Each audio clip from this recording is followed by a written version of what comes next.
Hi students, आज फिर से आप सभी लोगों को वेक्टर अलजेब्रा के लेक्चर 28 में स्वागत है, अभिनंदन है। आज हम लोग टाइप 5 है, उसको क्वेश्चन नंबर 7 करेंगे। देखते क्वेश्चन 7 क्या कहता है। कहता है if 2i minus j plus k comma i plus 2j minus 3 k and 3i plus xj plus 5 के बी कोप्लानर।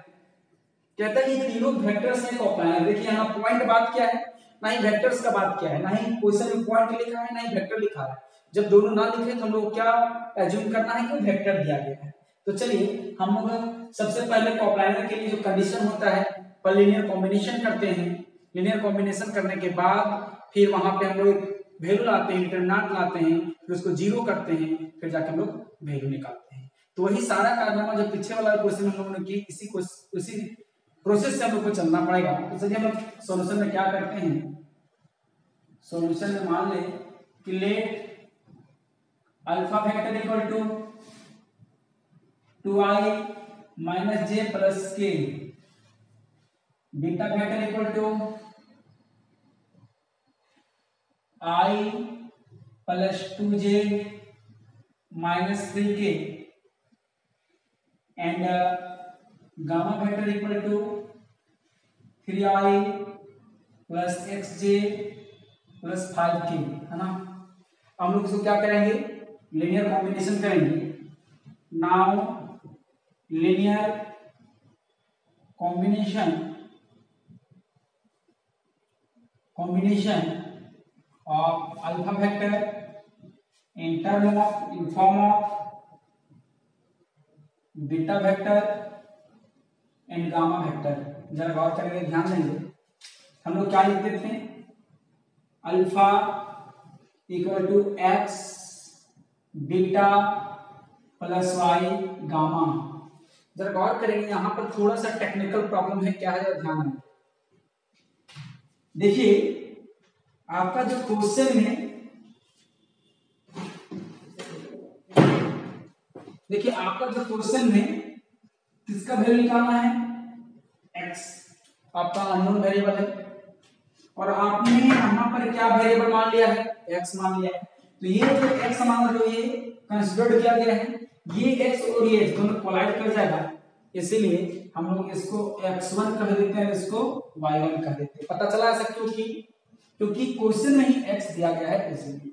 अब चलिए सारा वैल्यू रिकॉर्ड करते हैं। तो अल्फा वेक्टर कितना है, 2i minus j plus k equal to x1, beta vector कितना है i plus 2j minus 3k plus y1, gamma vector कितना है 3i xj प्लस 5k, है ना। अब यहां से हम लोग कोफिशिएंट को कंपेयर करने के लिए i j और k का सिंगल टर्म लाएंगे। तो यहां से i कॉमन नहीं है, क्या मिलेगा x1 प्लस 3y1। देखिए यहाँ x1 हो मल्टीप्लाई करेंगे तो यहाँ पर 3y1 होगा, और कॉमन क्या है i प्लस क्या मिलेगा, यहां से j कॉमन लेंगे तो क्या मिलेगा 2x1 प्लस xy1, यहां पर j हो जाएगा, k वाला टर्म लेंगे तो क्या मिलेगा माइनस 3x1, और यहां पर k वाला टर्म कितना है 5y1, और मल्टीपल क्या होगा k। अब देखिए हम लोग के पास क्या मिला है, यहाँ पर i है, यहाँ भी i है, लेफ्ट साइड j है, यहाँ भी j है, राइट साइड k है, यहाँ भी k है। तो ऐसी स्थिति में हम लोग क्या करेंगे, कोफिशिएंट को इक्वेट करेंगे। तो क्या मिलता है, ध्यान दीजिए। Now equating the coefficient of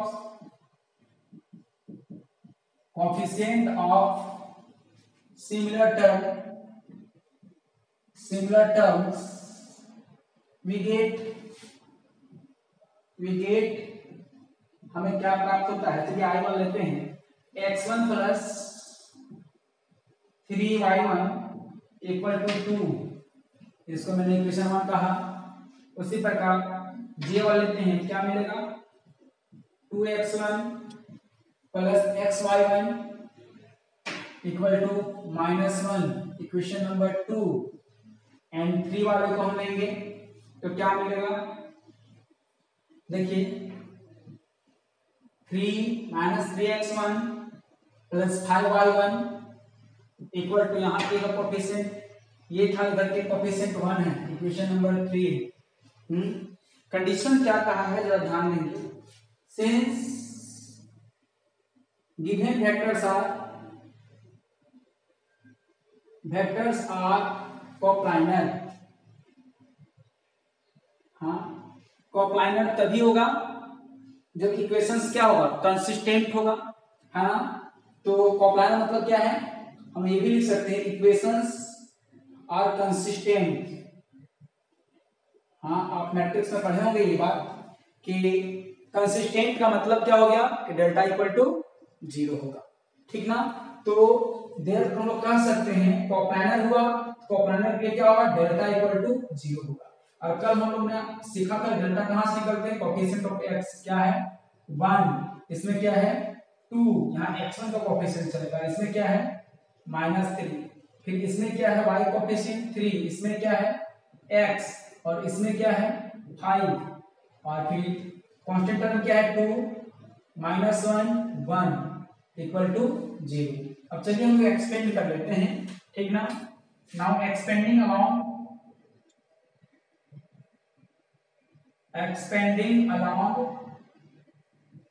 R1, तो मेरे को क्या मिलेगा, ध्यान देंगे 1, ये बंद हो जाएगा तो x5। आई होप दैट कि सॉल्व करना आपके लिए आसान होगा। ये बंद एलिमिनेट हो जाएगा, -3 -1 1 प्लस 2, ये cancel 2 -3 x and 5 equal to 0। तो क्या मिला, x -1 प्लस 5 हो जाएगा, कनेक्शन क्या होता है फॉर्मूला में, माइनस होता है, -3, और यहाँ पर क्या मिलेगा 2 माइनस प्लस फिर -3 plus 2 5 to 10 plus 3x equal to 0। तो हम लोग यहाँ पर क्या मिलेगा, x प्लस 5 माइनस यहाँ पर -1 मिलेगा, माइनस प्लस 3 हो जाएगा, plus 20 plus 6x equal to 0। आगे हम यहाँ सॉल्व करेंगे तो क्या मिलेगा, जरा ध्यान देंगे, सिमुलेटर कीजिए, 6x माइनस x कितना हो जाएगा 7x equal to plus 23 plus 5 28 equal to 0। 7x minus 28 हो जाएगा, और x इक्वल टू क्या होगा -28/7। तो देयरफॉर x का वैल्यू क्या मिल गया -4। इसका मतलब हो गया कि यहाँ ये तीनों वेक्टर को कोप्लानर तभी किया जा सकता है, एक ही शर्त है, वो शर्त है कि x का वैल्यू को क्या होना पड़ेगा, -4 होना पड़ेगा। आप इसका स्क्रीनशॉट ले लें।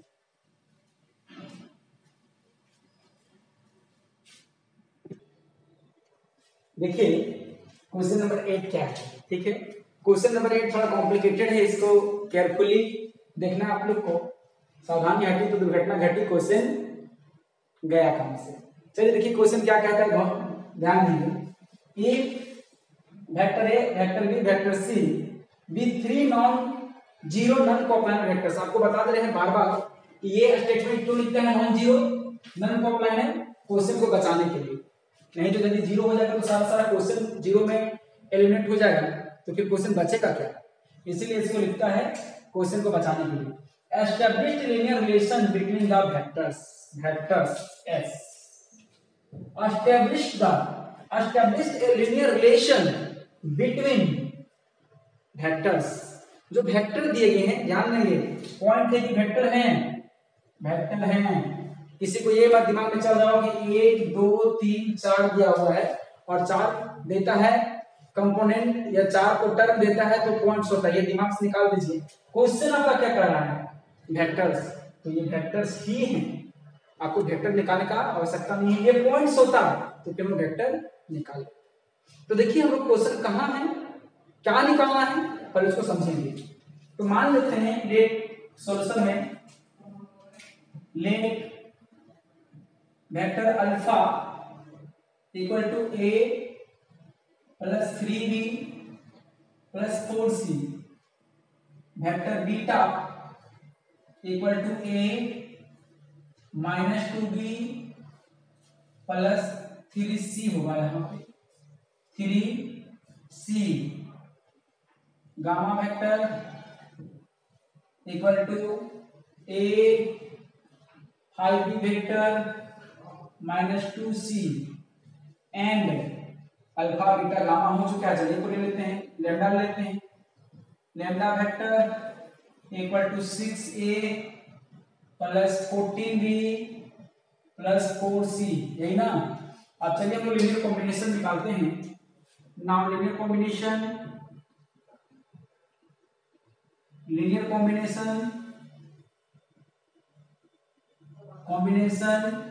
ऑफ अबव वेक्टर्स, इसका वेक्टर्स लिखते हैं अल्फा को किसके टर्म पे, बीटा गामा लैम्डा के टर्म पे। तो क्या लिखेंगे, therefore alpha vector equal to x beta x1 beta plus x y gamma plus z lambda. हाँ, उसको x1 x2 x3 नहीं कर सकते। तो अभी इससे पहले हम लोग कितना दूर तक था, y तक था कि नहीं। अब z भी पहुंच गया, क्योंकि यहाँ वेक्टर्स कितने हैं, 4 वेक्टर्स हैं, 4 वेक्टर्स हैं। तो इस प्रकार से हम लोग का लीनियर कॉम्बिनेशन बनेगा। अब क्वेश्चन कहां पर है वो देखेंगे। यदि मैं इसको इक्वेशन 1 बोल रहा हूं तो जरा गौर करेंगे, यही ना लीनियर कॉम्बिनेशन है, यही ना लीनियर कॉम्बिनेशन है।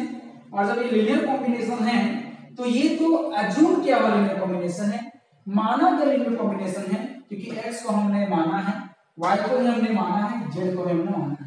यदि x का कुछ वैल्यू होता, y का कुछ वैल्यू होता, z का कुछ वैल्यू होता, अल्फा बीटा गामा लैम्डा तो दिया गया है, इसका मतलब यहाँ पे हमारा कुछ भी अजम्पशन नहीं रहता, कुछ भी माना हुआ चीज नहीं रहता। तो हमारा माना हुआ चीज क्या है, x y और z दिया गया, क्या है, अल्फा बीटा गामा और लैम्डा दिया गया है। तो सोचिए यहाँ जो माना हुआ x है, यदि x का वैल्यू निकाल लेते हैं, y का वैल्यू निकाल लेते हैं और z का वैल्यू निकाल लेते हैं और यहाँ पे पुट कर देते हैं, तो यही लीनियर कॉम्बिनेशन हो जाएगा, होगा नहीं होगा। इसका मतलब फाइनली हमें क्या चाहिए, value of x, value of y, value of z। x y z का वैल्यू निकाल के इस इक्वेशन में क्या कर देंगे, रिकॉल कर देंगे, पुट कर देंगे, तो यही हमारा क्या होगा, लीनियर कॉम्बिनेशन हो जाएगा। आपकी बुक पे अल्फा बीटा गामा और लैम्डा का भी वैल्यू पुट कर देता है, आप पुट कर भी सकते हैं, नहीं भी कर सकते हैं, बाद में तो आंसर आएगा उसका। तो चलिए हम x y और z की तलाश में चलते हैं, कैसे। तो चलिए यहाँ पर सबसे पहले वैल्यू पुट करेंगे, तो मेरा क्या मिलेगा, अल्फा का वैल्यू बताइए, vector a plus 3b vector plus 4c vector equal to x, beta vector कितना है, a vector minus 2b vector plus 3c vector plus y, gamma vector कितना है, a vector 5b vector minus 2c vector plus z, lambda vector कितना है, 6a plus 4b plus 4c। एक बात और आपको बता दें कि यदि मुझे x y z वैल्यू निकालना है, क्या कितने वेरिएबल हैं, 3 वेरिएबल हैं। तो कम से कम फंडामेंटल थ्योरम अरिथमेटिक के अनुसार हमें कम से कम एटलीस्ट कम से कम मुझे 3 इक्वेशन चाहिए, ताकि x y और z का वैल्यू हम निकाल सकते हैं। तो इसी तीनों इक्वेशन की तलाश में हम लोग हैं। यदि वो तीनों इक्वेशन मिल जाता है तो तीनों को हम लोग सॉल्व करेंगे और सॉल्व करने के बाद फिर हम x y z का वैल्यू निकाल लेंगे। तो चलिए यहाँ से फिर से इक्वल साइन दिया गया है, तो कोएफिशिएंट को इक्वेट करने के लिए हम लोग कॉमन लेने का काम करते हैं। तो कॉमन लेंगे तो क्या मिलेगा, ये देखिए, ये तो a ही रहेगा प्लस 3b रहेगा प्लस 4c रहेगा। चलिए यहाँ से a कॉमन लेंगे तो x यहाँ बचा, यहाँ से a कॉमन लेंगे तो y बचा, यहाँ से a कॉमन लेंगे तो सिर्फ z बचा, a मिला, हाँ, प्लस यहाँ से b कॉमन लेंगे तो क्या मिलेगा, -2x बचा, यहाँ से b कॉमन लेंगे तो 5y बचा, और यहाँ से b कॉमन लेंगे तो 14z बचा, और यहाँ पर b हो गया, प्लस c कॉमन लेंगे तो c क्या मिलेगा, 3x मिलेगा, प्लस यहाँ क्या मिलेगा, -2y मिलेगा, और प्लस 4z मिलेगा, कॉमन क्या है, c है ना। अब देखते हैं हम लोग कि कोएफिशिएंट को इक्वेट करने पे कितने इक्वेशन मिलते हैं, वो हम लोग देखते हैं। Now equating the coefficient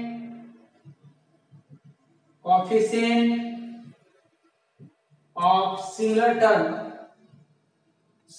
terms, हाँ क्या मिलता है, जरा गौर करेंगे। देखिए x plus y plus 6z equal to 1, फिर क्या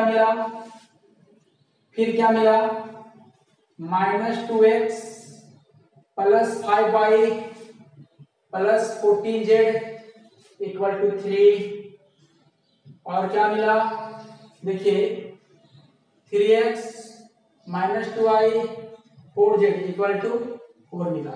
अभी देखिए हम लोग को 3 वेरिएबल हैं, 3 इक्वेशन निकल चुका है। ये इक्वेशन 1 इसको हम बोल दिए, इसको इक्वेशन 2 कह दिए, और इसको इक्वेशन 3 कह दिए।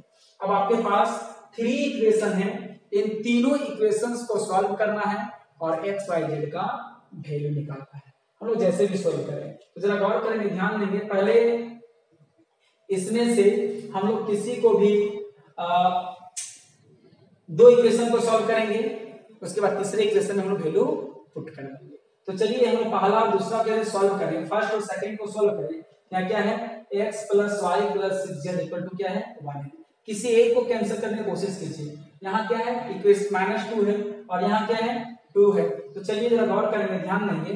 हम लोग क्या करते हैं, इक्वेशन 1 इंटू -2 प्लस इक्वेशन 2, ऐसा क्यों कि यदि -2 करेंगे तो सारा का 2 जगह ठीक आ जाएगा, -2 हो जाएगा।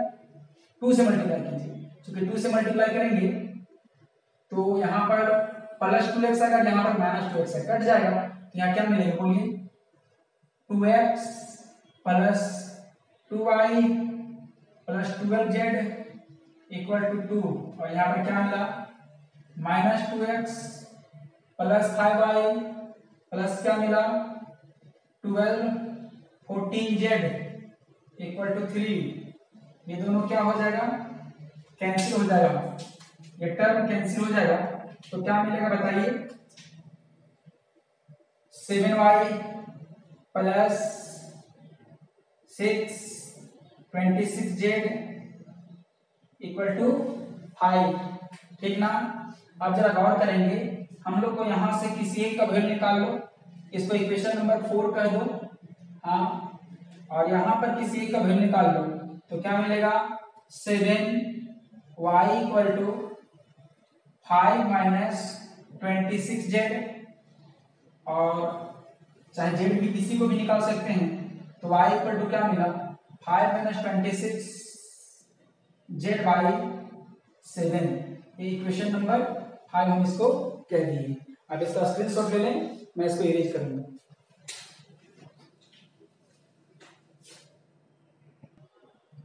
इस सारा का सारा जो वैल्यू निकाल रहे हैं किसके लिए, x beta plus y gamma plus z lambda के ये निकाल रहे हैं। तो इस इक्वेशन को पहले हम कहीं लिख लेते हैं। चलिए इक्वेशन 1 मैंने माना था, चूंकि 1 यहाँ भी मान लिया, कोलाइड कर दिया, इसलिए मैंने इसको इक्वेशन a कर दिया। और अब चाहें तो आप इसको नहीं भी बनाएंगे y का वैल्यू तो भी इसको दूसरे तरीका से बना सकते हैं। चलिए पहले इस इक्वेशन को रख लेते हैं कि साइड में सहयोग का काम देगा, ठीक है। तो चलिए एक काम और कर लेते हैं, जिस प्रकार आपने यहाँ पर 1 और 2 को सॉल्व करके एक 2 वेरिएबल का y और z का लाया, उसी प्रकार इन दोनों को सॉल्व करके y और z लाया। इसका मतलब क्या है, आपको एनी हाउ x को हटाना है, क्योंकि इसमें x और x नहीं है। तो चलिए हम लोग क्या करेंगे, पहला फिर से इक्वेशन 1 और 3 को सॉल्व करते हैं। अगेन ऐसा जरूरी नहीं कि 1 और 3 को ही सॉल्व करें, ठीक है, लेकिन यहाँ x था, 3 से मल्टीप्लाई करेंगे, सब्ट्रैक्ट कर देंगे तो आसान होगा, इसीलिए मैंने ऐसा किया। तो क्या करेंगे, इक्वेशन 1 इंटू 3 माइनस इक्वेशन 3, इसको मल्टीप्लाई करेंगे बहादुर तो क्या मिलेगा बताइए, 3x plus 3y plus 6 3 18z equal to 3 और यहाँ पर फिर क्या मिलेगा बताइए, 3x minus 2y plus 4z equal to 4। अब हम लोग इसको सब्ट्रैक्ट करेंगे क्योंकि सब्ट्रैक्ट है, और जब सब्ट्रैक्ट करते हैं तो नीचे वाला का साइन बदलता है, ये बचपन से हम लोग पढ़ते आ रहे हैं, ठीक है। ये दोनों क्या हो गया, कैंसिल हो गया, और यहाँ पर क्या हो जाएगा 5y और यहाँ पर क्या हो जाएगा प्लस 14z इक्वल टू -1। अब ये इक्वेशन हमारा क्या मिल गया, ये इक्वेशन 5 मिल गया, ठीक ना। अब ये इक्वेशन 5 मिला। अब जरा गौर से आप देखेंगे बहादुर, ये yz ये फिर से 10th क्लास का इक्वेशन मिल गया है। अब इन दोनों को हम लोग क्या करेंगे, सॉल्व करेंगे। तो चलिए फिर से सॉल्व करते हैं किसको, इक्वेशन 4 और इक्वेशन 5 को। चलिए हम लोग क्या करेंगे,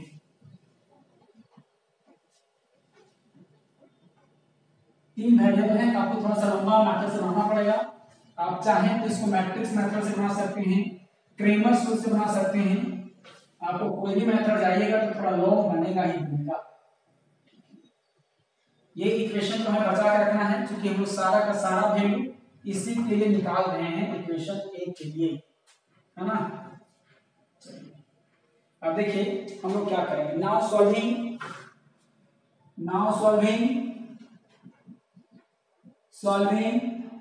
इक्वेशन 4 एंड 5।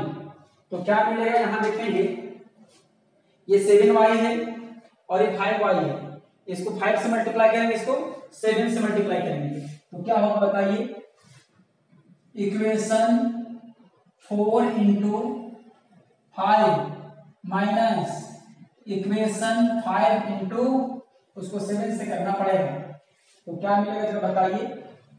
7 को 5 से 35, इसको 5 से 7, फिर जब 35 इसको फिर 5 से, फिर इसको 5 से, तो क्या y मिला, फिर प्लस 26 5 जा 5 6 जा 30, रिमेनिंग 3 10 एंड 13 z और इक्वल टू 25 और यहाँ पर क्या मिलेगा 7 5 जा 35y 14 5 जा 7 जा ना 14 7 जा 8 2 7 9 z इक्वल टू कितना मिला -7। अब इसको सब्ट्रैक्ट करेंगे तो ये क्या मिलेगा, माइनस ये माइनस और ये प्लस, तो कितना हो जाएगा, कैंसिल ये दोनों टर्म हो जाएगा। हाँ अब इसको हम लोग सब्ट्रैक्ट करेंगे तो 10 में 8 गया तो 2 बचा, 12 में 9 गया तो 3 बचा, z इक्वल टू क्या मिला 32 मिला। अब बताइए z का वैल्यू कितना मिल गया 32/32, तो बताइए z का वैल्यू कितना मिला बहादुर 1। हाँ अब z का वैल्यू पुट कहाँ कर देंगे, इक्वेशन 4 चाहे 5 पे पुट करेंगे। आप समझ लीजिए कि ये 10th क्लास में उधर से भूल जाइए, ये दोनों इक्वेशन को सॉल्व कर रहे हैं। तो चलिए बिकम्स इक्वेशन नंबर 5 में पुट करो, ये 4 पुट करो, किसमें पुट करो, तो 5 में पुट करेंगे, क्या मिला z का वैल्यू पुट करेंगे, तो क्या बोले तो 5y plus 14z equal to -1 और यही z का वैल्यू कितना है बहादुर 1, तो क्या मिल गया बताइए 5y plus 14 into 1 equal to -1। अब क्या मिला 5y इक्वल टू -15, तो y इक्वल टू कितना मिल गया -3, 5 3 जा 15, y मिल गया है। हाँ अब देखिए z मिल चुका है, y मिल चुका है।